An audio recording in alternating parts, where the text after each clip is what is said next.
Fala pessoal, beleza? Então eu gostaria agora de que neste vídeo, de finalizar este assunto sobre o livro de Enoque.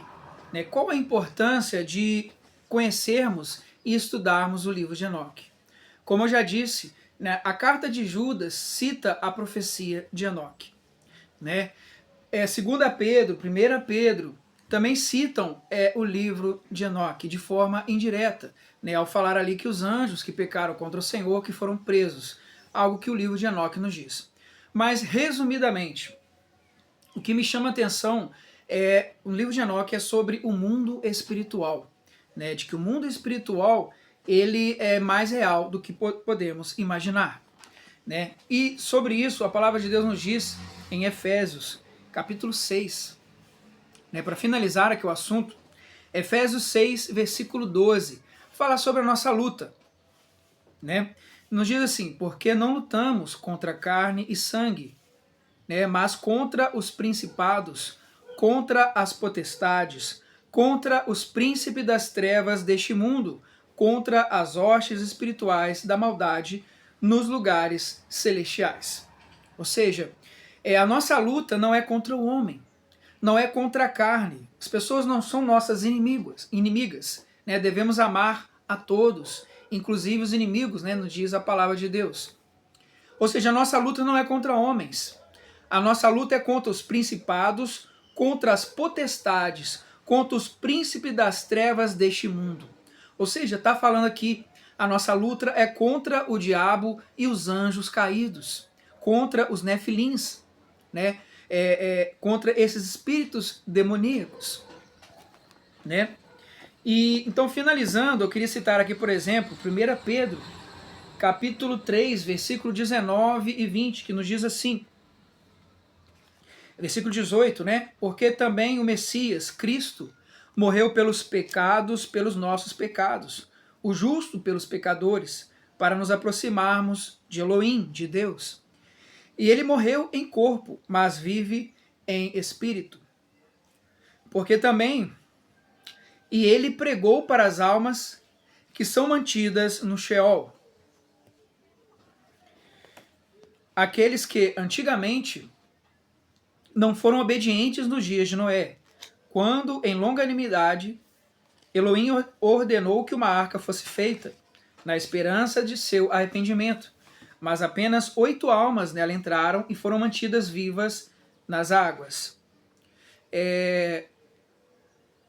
Porque vocês também vivem pelo mesmo tipo de imersão, não quando lavam o corpo da sujeira, mas quando confessam Elohim com uma consciência pura e através da ressurreição de Jesus Cristo, o qual foi levado aos céus, está à direita de Deus, e estão sujeitos a ele os anjos e os principados e os poderes. Então aqui nos diz que o Senhor Jesus, quando morreu, ele pregou para as almas que são mantidas no Sheol, no mundo dos mortos. Eu vou ler aqui o comentário aqui da Bíblia Peshitta, que nos diz,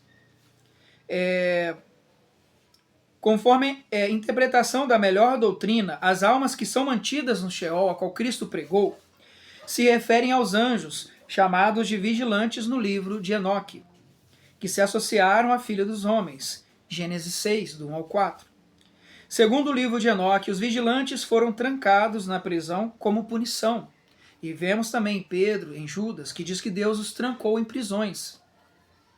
Ver também 2 Pedro 2,4. O Messias não pregou no Sheol para que os vigilantes se convertessem, mas sua pregação diz respeito à declaração de sua vitória sobre as hostes do mal.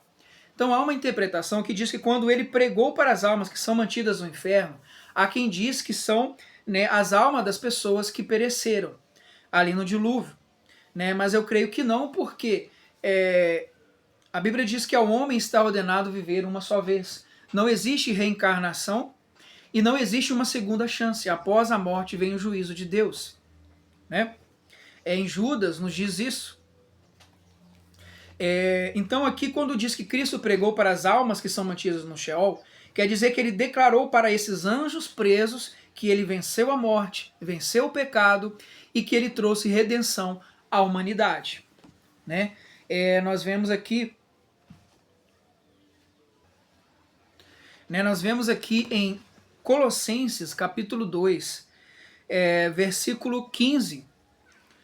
E despojando os principados e potestades, os expôs abertamente, triunfando sobre eles em si mesmo, né?